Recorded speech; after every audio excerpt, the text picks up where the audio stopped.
अब question number 13। Question number 13 क्या है, यदि भाई sine inverse x is equal to y है, तब अपन को 4 ऑप्शन दे रखा है भाई, कौन सा इसके लिए करेक्ट है।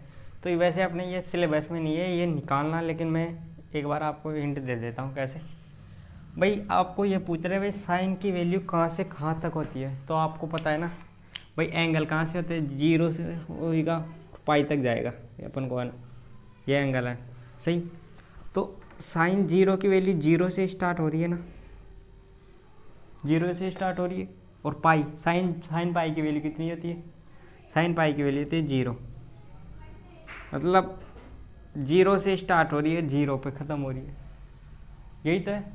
तो देखते हैं, अब फर्स्ट ऑप्शन से लेते हैं अपन को। देखो फर्स्ट ऑप्शन में है भाई 0 less than equal to Y और Y less than equal to 0। भाई वाई की वैल्यू है ना 0 से बड़ी तो है और 0 के इक्वल भी है, बड़ी भी है 0 के इक्वल भी है, सही है। लेकिन फिर 0 मतलब 0 से छोटी भी है और इसके इक्वल भी है, बात तो वही है ना। तो लेकिन अब साइन में तो है ना 1 भी आता है, तो 1 मतलब 1 0 से बड़ी हो गई है ना, 0 से बड़ी है तो वो तो सही है, लेकिन यहाँ पर 0 से छोटी भी हो गई, तो ये तो कोई है ही नहीं, तो मतलब ये तो डिफाइंड ही नहीं है।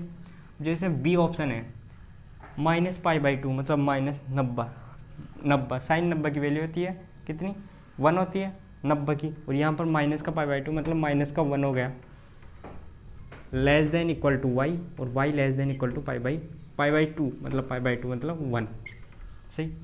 भाई वह ना -π से बड़ी, -π से बड़ी 0 1 यही होती है, -π से बड़ी 0 1, और 1 से छोटी 0।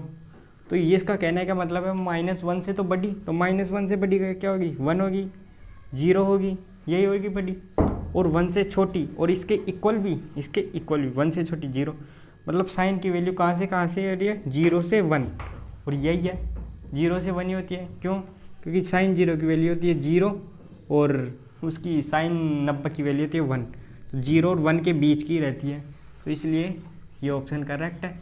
अगले वाले ऑप्शन और देख लेते हैं, जैसे 0 से बड़ी ये तो सही है, और पाई से छोटी 0 से छोटी तो ये भी नहीं है फिर, और डी -π/2 से बड़ी, हाँ ये तो सही है, π/2 से बड़ी सही है, और π/2 से छोटी, लेकिन π/2 से छोटी कैसे हो सकती है, π/2 मतलब 90 मतलब 1, तो 1 तो होती है साइन की वैल्यू, ये इसमें बोल रहा है इससे भी छोटी मतलब यहाँ पर इक्वल टू का सिंबल नहीं है, इसलिए ये भी नहीं होगा, तो अपना ऑप्शन होगा बी करेक्ट। और आप इसका डिटेल में पढ़ना चाहते हो तो आप कमेंट बॉक्स में कमेंट कर देना, तो उस पर भी एक वीडियो बन जाएगा। अब क्वेश्चन नंबर 14 क्वेश्चन नंबर क्या है, tan इनवर्स √3 - sec इनवर्स -2 ये है। तो अपन को इसकी भी अलग वैल्यू निकाल लेंगे, इसकी अलग वैल्यू निकाल देंगे और पुट कर देंगे। इसमें ऑप्शन दे रखा है भाई इसका मान किसके इक्वल टू में होगा, तो अपन तो निकाल लेंगे और आप देख लेना किसके इक्वल में है। तो आपको ये पता होना चाहिए भाई √3 किसकी वैल्यू है, -2 किसकी वैल्यू है सेक के अंदर, तो आपको ये पता होना चाहिए भाई √3 tan के अंदर 60 की वैल्यू होती है और ये भी 60 की वैल्यू होती है। चलो निकाल ही लेते हैं, थोड़ा सा वीडियो लंबा हो जाएगा, लेकिन देख लेते हैं। यहाँ 0 हो जाएगा, यहाँ 30 हो जाएगा, यहाँ 45 हो जाएगा, यहाँ 60 हो जाएगा, यहाँ 90 हो जाएगा, ठीक है। यहाँ साइन 0, साइन की वैल्यू याद रख लो 0 1/2 1/√2 √3/2 और 1, ये हो गया। कोस का इसका अपोजिट हो जाएगा, तो 1 यहाँ आ गया, √3/2 यहाँ आ गया, 1/√2 यहाँ आ गया, 1/2 यहाँ आ गया, 0 यहाँ आ गया, सही। तो अपन को तो tan और सेक चाहिए, तो tan क्या होगा, साइन बटा कोस 0/1 0 1/√2 1/2/√3/2, तो इससे ये गया तो 1/√3 1/√2 बटा 1/√2 मतलब 1 √3/2 और इसके बटा में 1/2, तो 2 से 2 गया तो मतलब √3 1/0 मतलब इन्फिनिटी, ठीक है।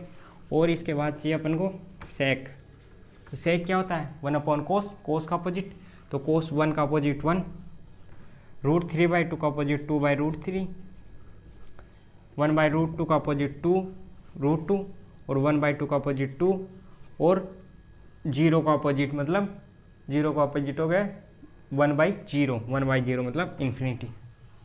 ठीक है, तो अपन को चाहिए अब √3, 10 के अंदर √3, ये रहा 60 की, सही है, और 2 चाहिए तो ये भी 60 की, तो 60 को लिख सकता हूँ मैं π/3। तो देखते हैं अब ये, इसको पहले मैं इसको हल कर देता हूँ। आपको ये तो याद हो गया ना भाई, ये 60 की है वैल्यू दोनों, तो इसको मैं मिटा रहा हूँ आसानी को, क्योंकि अपने पास बोर्ड छोटा है अभी हाल फिलहाल। ये बोर्ड जब भी बड़ा होगा जब आप अपना सपोर्ट करोगे ना, जब भी जाके ये बोर्ड बड़ा होगा, ऐसे नहीं होगा ये बोर्ड बड़ा। तो देखते हैं, पहले इसको निकाल लेते हैं। tan इनवर्स √3, इसको मैंने y इक्वल टू माना, तो यह क्या गया, tan y is equal to √3। ठीक, आपको पता है √3 60 की वैल्यू होती है, तो tan y is equal to 10, 60 को लिख सकता हूँ मैं π/3, 10 से 10 गया तो y इज इक्वल टू π/3। ये इसकी आ गई, अब इसकी निकालेंगे। ये क्या है, sec इनवर्स माइनस का 2, सही, इसको मैंने y की इक्वल लिख लिया, तो ये sec यहाँ आ जाएगा, sec y हो जाएगा इज इक्वल टू में माइनस का 2, सही। तो ये sec y is equal to minus का sec π/3। अब आपको ये एक बात याद होनी चाहिए, मैंने बोला था कोस सेक कोट, उसके अंदर कोई माइनस का आ जाए ना तो आप उसको पाई में से घटा देना, तो इसको पाई में से घटाएंगे तो ये क्या हो गया, sec y is equal to sec pi minus π/3, सही। तो sec, इस sec से sec डायरेक्ट काट दूँ, y is equal to pi minus π/3 आ जाएगा, y is equal to pi minus π/3। ठीक है, अब 3 को मैंने पाई से मल्टीप्लाई किया तो 3 पाई में से 1 पाई गया तो 2 पाई/3। ये सेकंड वाली का आ गया। ठीक है, दोनों की वैल्यू इसमें रख देते हैं तो क्या होगा, tan इनवर्स √3 की वैल्यू क्या है, π/3 माइनस, ठीक है, sec इनवर्स -2 की वैल्यू क्या है, 2 π/3, 2 π/3, सही है।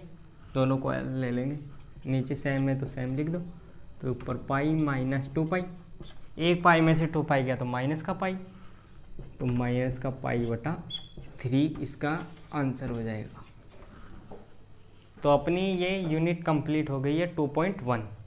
तो आप, मैं एक और बार कह रहा हूँ, वीडियो को लाइक कर दो और चैनल को सब्सक्राइब कर दो। अब इस पर मतलब 9th 10th 11th 12th के मैथ के रेगुलर वीडियो आते रहेंगे अब।